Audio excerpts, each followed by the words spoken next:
Bagarreuse, bagarreur, bienvenue au bar des légendes. On est avec Jeep, notre spécialiste point-pied, et Idriss. Parce que Juji ne peut pas, hélas, Covid, tout le monde est touché. Et on va parler aujourd'hui de notre premier volet sur le combat Ngannou Gane à l'UFC 270. C'est parti les gars, générique!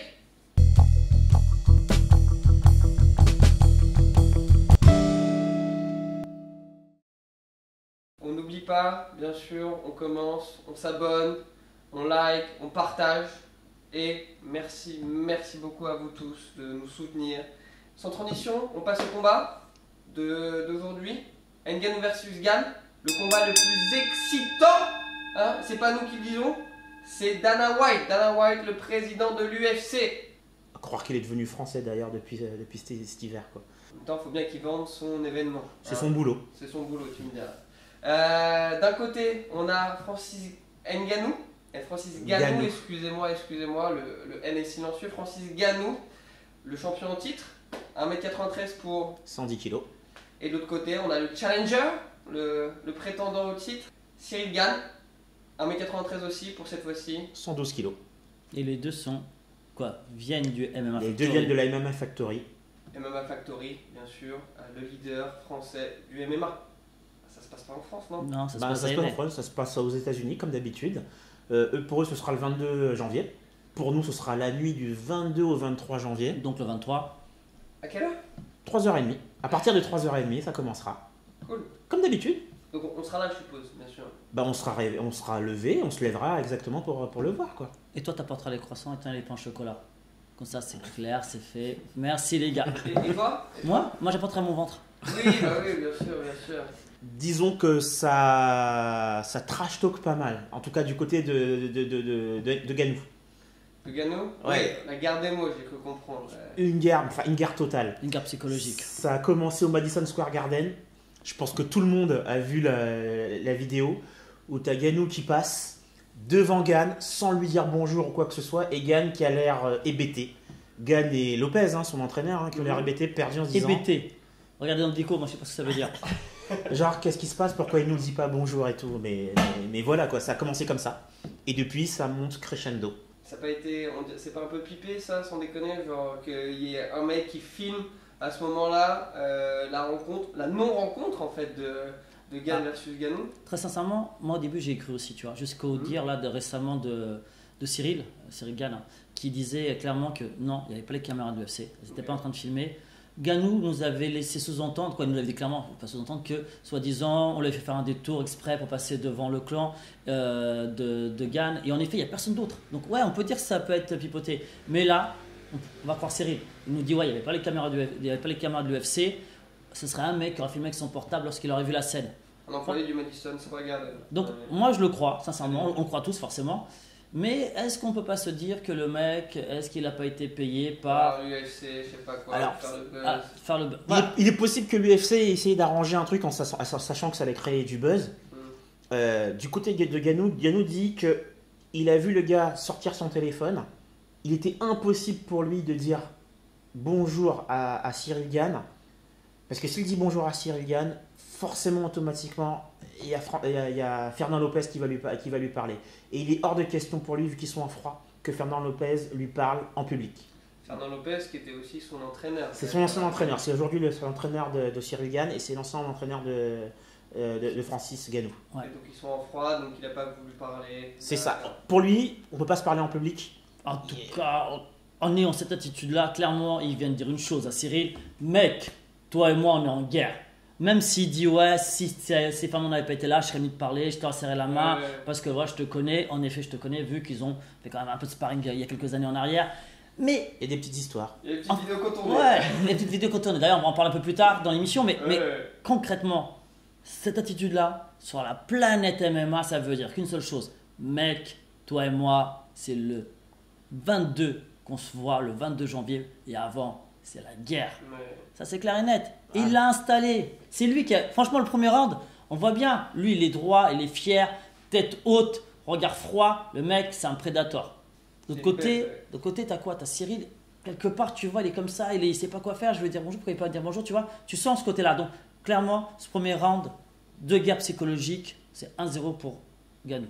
Et c'est vrai que c'est pour ça, pour en revenir un petit peu, hein, c'est vrai que tu vois Gann qui parle un peu à Fernand en mode qu'est-ce qui se passe? Et il a dit lui-même, s'il avait vu une caméra, Ganou fait le coq, lui va faire le coq. Il aurait fait le coq, mais après il y a Fernand qui a, dans une interview, qui a dit honnêtement, ça pouvait pas se passer autrement. Connaissant Francis, il connaît le personnage, il sait comment ça va se passer. Il y a une caméra, honnêtement, il va la jouer comme ça. Et il le valide, il dit j'aurais fait pareil. Okay. À sa place, j'aurais fait pareil. Après, comme tu dis, c'est Francis. Il joue pas de rôle. Francis, il est comme ça. Lorsqu'il est interviewé chez Cormier, vous savez qui c'est, bien entendu. Cormier. Champion poids lourd UFC. Grande légende de l'UFC, qui maintenant a sa propre émission. Il le ressort donc en interview. Et Francis, il lui dit quoi? Il dit le combat, il ira pas jusqu'au bout. En tout cas, moi, je le laisserai pas aller jusqu'au bout. Sous-entendu, je vais le finir avant. Ou sous-entendu, j'ai pas le cardio pour continuer par aller jusqu'au bout. Voilà, chacun. Mais je pense pas que c'est cette interprétation-là qu'il a eu. Même si on n'est pas forcément d'accord avec lui, mais en tout cas, lui, clairement, ça y est, lui, il est en mode guerre, je suis présent, on va y aller. Je suis champion. Je suis champion, je représente. Mais bon, c'est du trash talk de champion. T'as déjà vu un champion arriver en disant attends, lui, je sais pas trop, on va rester prudent, etc. On n'est pas au foot. Non, on est là, on va jouer sérieusement, on va être. Non. Un champion, c'est là, c'est je suis le meilleur, l'autre en face, je vais le détruire. C'est un classique. Il a pris les codes américains. Oui, c'est les codes américains. C'est les codes. Tout sport camp de combat, généralement, c'est tu vas pas en te disant il y a une possibilité pour que je perde. Ah, mais je comprends. Le gars est parti de Cameroun, France, puis maintenant les États-Unis. Ganou, on a compris sa façon de faire. Maintenant, qu'est-ce qui se passe du côté Gann? Quand Gann, en tout cas. Déjà, t'as son camp. Hein. Le fameux camp Gann qui a riposté avant. C'est surtout ça. Celui qui riposte surtout, c'est surtout Francis. Francis, excusez-moi. Fernand Lopez. Ça y est. Trop de F, le truc. Trop de F. Trop de F. Voilà. Fernand Lopez. Après, Fernand Lopez, en gros, il y a une bisbille entre lui et Ganou depuis un certain temps. Ganou faisait partie de la MMA Factory, ils se sont séparés. C'était son entraîneur. Ouais. C'était son entraîneur, ils se sont séparés. Alors, si on en croit Fernand dans les interviews. Son premier gros poulain d'ailleurs. Oui, non, mais c'est. Parce qu'il ne faut pas l'oublier, il l'a emmené jusqu'au titre. C'est-à-dire que le premier combat pour le titre de Francis Ganou, derrière. C'est la MMA Factory et c'est avec Fernand Lopez. Voilà, ça il ne faut pas l'oublier. Hein. Bon, il le perd ce combat. Il ne gagne pas le titre. C'est pas avec lui en tout cas qui remporte le titre. Mais c'est lui qui l'a emmené. C'est-à-dire qu'il part de rien, il part de la MMA Factory. Et il arrive jusqu'au titre. Pour le titre. Ça, ne l'oublions pas. Mais ils sont embrouillés, apparemment. Alors, si on en croit Fernand, c'est pour des histoires de licences non payées.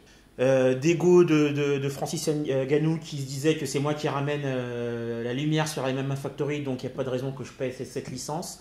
Fernand, c'est pour des histoires de le gars a un écho en face, il m'écoute plus pendant les cours.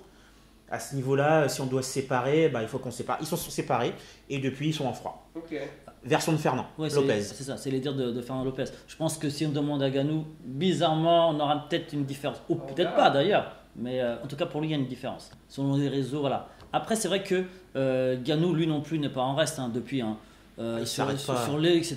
Après, là où je trouve peut-être que Fernand est allé peut-être un peu au-delà de ce qui se voit traditionnellement, c'est que il lui a dit récemment qu'il pourrait laisser fuiter une certaine vidéo où on verrait un sparring partner qui va bientôt combattre contre lui pour le titre, donc Cyril Gann, qui lui aurait mis un petit KO au foie grâce à un coup de genou.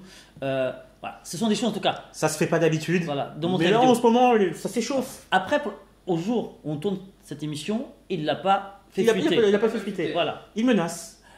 Si elle existe. Parce que Ganou dit qu'elle n'existe pas. Écoute, c'est qui a dit quoi. En attendant, on a Ganou, on a le Kangan, donc concrètement Fernand Lopez. Gann lui-même, qu'est-ce qu'il dit dans tout ça? Gann, c'est bon gamin. C'est très facile celle-là. Ah oui, mais pour le coup, il porte bien son surnom. Il est modéré comme dans ses propos. C'est sa nature.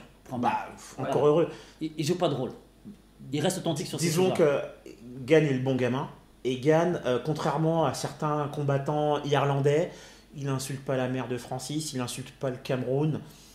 Donc il dit juste, j'ai compris, je rentre pas dans ton jeu, par contre, quand on sera dans l'octogone, toi et moi, on va s'amuser. Oui, il va même au-delà, c'est-à-dire que il dit même que Francis, clairement, c'est quelqu'un d'intelligent qui a dû progresser depuis ces années. Donc voilà, il ne les sous-estime pas. Maintenant, il veut gagner le titre. Donc il a quand même aussi rajouté dans une autre interview que pour lui, il espère que le combat se passera que contre Volkov. C'est-à-dire qu'il espère dominer le combat, marcher sur son adversaire, voire dominer littéralement le combat pour à la fin remporter le titre et la ceinture. On verra bien ça, mais sauf que qui est pour qui? Est-ce qu'il n'y a pas des grands noms qui se sont mis... Khabib et pour Gane. Alors rappelle-nous qui est Khabib quand même. Bah, c'est pas n'importe qui. Hein. C'est le champion, comment dire ça? C'est le champion poids lourd en titre. Il a battu tout le monde. Il est parti. Alors, poids lourd. Poids lourd, non, excuse-moi. En effet, lui remets pas. Je pense qu'il a trop servi pour aujourd'hui. Je pense que là, il faut s'arrêter. Non, il n'est pas en poids lourd, McGregor. Excusez-moi, champion, il a battu McGregor. Il est parti en vaincu. Non, mais beau. Ouais, non, clairement, t'as Khabib qui dit qu'il va gagner. Il y a Smith. T'as Smith, on dit Smith. Smith. Quatrième des lourds légers. Ok, moins de 90 kilos. T'as l'ancien champion du monde aussi. Le nom m'échappe. Et de l'autre côté, est-ce que je vois à ce jour personne, en tout cas aucun ancien grand champion, s'est prononcé en faveur de Francis. Donc là, tout ça, c'est pour Gane. Tout ça, c'est pour Gane. Il y a John Jones.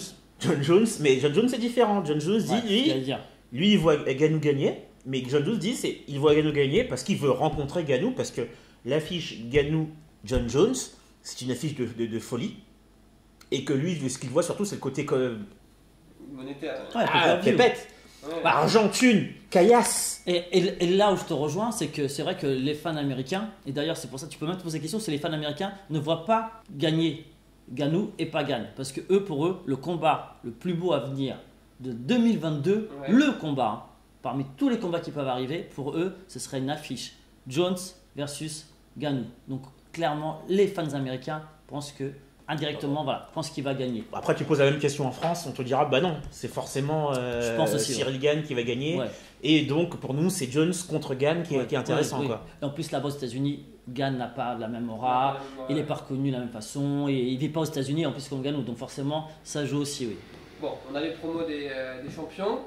Alors, on aura nos pronos dans un deuxième volet la semaine prochaine, les gars. Mais sauf que, qui dit volet 2 volet 2 peut-être pour un autre combat. Ah mais clairement il y aura une revanche, quoi qu'il arrive il y aura une revanche, il y aura un Ganou-Gane 2. C'est aussi clair qu'une patate de forain lorsque tu veux risquiller au manège. Tu vois ce que je veux dire? Non mais clairement ça est... Surtout les gars, attendez. Ah bah oui. Attends, deux secondes. Moi je me permets. Hein, t'en as un il est français, l'autre sa terre d'accueil c'est la France. Ok, Dana White il a dit que l'UFC en France il le voyait très bien, c'était porteur. Il y a intérêt que ça soit en France les gars. Ben, on rêve tous de ça, on veut ça. Et ce sera ça. Il faut que ça soit ça. Bien sûr, clairement. Sûr. Et on va faire en sorte que ce soit ça. En tout cas, nous les fans, on est pour ça et on sera présent. Et on veut voir la revanche, peu importe. Si c'est un Gane-Ganou ou un Ganou-Gane, nous on va voir le match retour en France. Yes. Et en attendant, on va voir le premier combat lors de l'UFC 270. Du 22 janvier. 22 janvier à 3h du mat pour nous. Normal, quand on aime, on compte pas. Croissant, pain chocolat, pas les mecs. Et puis voilà, on a hâte. Je pense qu'on va s'arrêter là. On va vous remercier les gars et les filles de nous avoir écoutés. J'espère que vous êtes bien amusés comme d'hab, que vous avez appris 2-3 trucs. Encore une fois, on est sur tous les réseaux, TikTok, Instagram, Twitter, Facebook. On aimerait remercier le bar La Légende où on est en ce moment, où on tourne. Paris 17e. Venez prendre un verre, on sera là. Si vous voulez m'offrir un verre, vous êtes les bienvenus. Bien sûr. Le mot de la fin, comme d'hab, la bagarre oui. Mais dans la rue, c'est mal. Ciao. Oui.